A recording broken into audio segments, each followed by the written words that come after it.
कमल अभी तक खिला नहीं, कि कम से कम एक पुत्र ही हो, कम से कम एक पुत्र ही हो, जिससे रघुवंश चले अपना।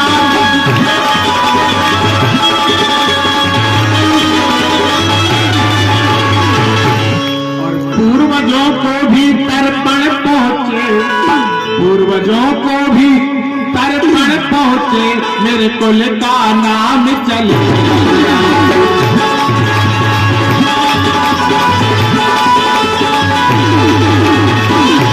जैसे कहा आज से स्वामी कर चुका विवाह दिन, इसका फल अब तक मिला नहीं है, चौथेपन आने वाला चित्त कमल अभी तक खिला नहीं। कम से कम एक पुत्र ही हो, जिससे रघुवंश चले अपना, और पूर्वजों को भी तर्पण पहुंचे, मेरे कुल का नाम। गुरुदेव बोले क्या कह रहे हो दशरथ, चिंतित क्यों हो रहे हो, उदास क्यों हो रहे हो, तुम राजा हो, राजा कभी उदास नहीं होना चाहिए। रघुकुल रीति सदा चली आई, और प्राण जाए पर वचन न जाए। तुम कह रहे तुम्हारे संतान में समय का इंतजार करो, समय समय का बोलना, समय समय की बात, किसी समय का दिन बड़ा, किसी समय की रात, ना दिन बड़ा ना रात सबसे बड़ी। समय की बात, समय की चिंता करो। दशरथ जी बहुत व्याकुल हो रहे हैं। गुरु वशिष्ठ जी समझा रहे, बोले ऐसा नहीं है। क्यों? बोले धरो धीर, आज क्या कहा है बड़े भाव के साथ। श्रृंगी से और वशिष्ठ बुलावा,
एक दो पुत्र नहीं, बोले चार चार पुत्र होंगे।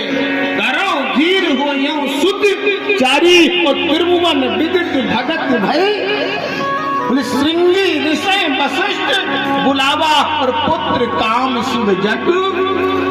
पुत्र काम के लिए आज अब एक बात मन में आ जाती है, हमारे जो सम्मानीय लोग बैठे हैं, जब गुरु वशिष्ठ ने इतने दिन तक राजपाट किया, इतने दिन तक कोहिट कर्म किया, और इतना कर्म करने के बाद में अज के यहाँ यज्ञ किया, रघु की यहाँ यज्ञ किया, हरिश्चंद्र की यहाँ यज्ञ किया, पृथु दिलीप के यहाँ, भागीरथ के यहाँ, लेकिन जब दशरथ जी की बात आई और पुत्रिष्ट यज्ञ की बात आई, तो वशिष्ठ जी ने मना क्यों कर दिया, श्रृंगी ऋषि को क्यों आगे कर दिया।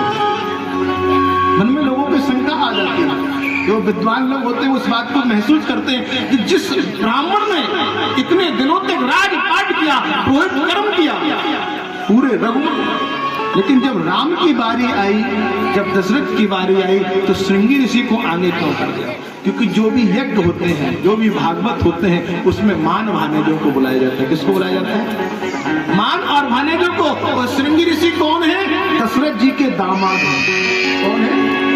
श्रृंगी ऋषि दशरथ जी के दामाद हैं। आप लोग सोच रहे हो महाराज, जब श्रृंगी ऋषि दशरथ जी के दामाद हैं और दशरथ के तो कोई संतान ही नहीं हुई, 3 रानियों की कोई संतान भी नहीं हुई, तो गुरु वशिष्ठ कह रहे हैं जो मेरी पुत्री शांता है उसका कन्यादान किसने किया है? दशरथ जी ने किया। जो कन्यादान कर लेते हैं तो वो पिता बन जाते हैं, इसलिए वो दामाद बन गए। बोले दामाद के द्वारा अगर हम यज्ञ कराएंगे तो यज्ञ में और फल मिलेगा, इसलिए श्रृंगी ऋषि को बुलाया। और इसी श्रृंग ऋषि को बुलाया, पुत्रेष्टि यज्ञ प्रारंभ हो गया, यज्ञ चल रहा है। और इस यज्ञ चल रहा है, यज्ञ में क्या भाव बनता है? मेरे गोविंद मेरे परमात्मा कहते हैं, आज अग्निदेव प्रकट हुए, अग्निदेव ने उनको साथ दे दिया, हक दे दिया। दशरथ जी अपने यज्ञ में अकेले बैठे, अपनी पत्नियों को नहीं बैठे। कई लोग कहते महाराज हमारे शंकर जी सुनते नहीं, कई लोग कहते हैं कि महाराज हमारे शंकर जी सुनते नहीं है, उनसे कहो तो वो हाँ तो कर देते लेकिन कहीं जाते नहीं। हम ये कहते वो जैसे भी हैं अच्छे हैं, नहीं। अगर कहो के शंकर जी खराब हुए तो समझ लो हम रावण मान के पूजा कर रहे हैं। कहो के शंकर जी चंचल हुए, चितचोर हुए, उन्हें कन्हैया मान करके पूजा करो। किसी के शंकर जी गंभीर हो, स्वाभिमानी हो, उन्हें राम मान करके पूजा करो। कहो के शंकर जी ज्यादा लड़क हो, उन्हें कंस मामा मान करके पूजा करो, बोलो ना। लेकिन पूजा तो स्वामी की करना पड़ेगी, क्योंकि वो नारायण के भी नारायण। जब ऐसा मेरे गोविंद ने कहा पार ब्रह्म, आज दशरथ जी ने यज्ञ जो किया वो अकेले किया, एक भी नारी साथ में नहीं थी, कोई नारी साथ में नहीं थी जब दशरथ जी ने यज्ञ किया। और सबरी ने जब तक भजन किया पूजा की तब तक पति साथ में थे। भाई छोड़कर के सबरी चली गई थी मतंग ऋषि के पास, और गुरु ने भी साथ नहीं दिया जब तक भगवान आए, गुरु भी पधार गए। तो अकेली भक्ति की मीरा के स्वामी भी मीरा को छोड़ के चले गए थे, मीरा ने भी। अगर आप अकेले भक्ति कर रही तो कोई दोष है? बताओ, बस पति साथ दे दे, घर में दे रहा तो क्या हुआ? पति की आज्ञा लेकर के अगर धर्म करोगी तो कभी दोष नहीं हो, बिना आज्ञा करोगी तो जरूर दोष होगा। ये मैं खुद कहूँगा। इसलिए मेरा कहना है मेरे श्याम सुंदर से, मेरे परमात्मा लीलाधारी से बड़े भाव के साथ हमेशा पति की आज्ञा लेकर के कोई भी कर्म करो, पहले पति से पूछो फिर काम करो, कोई दोष नहीं।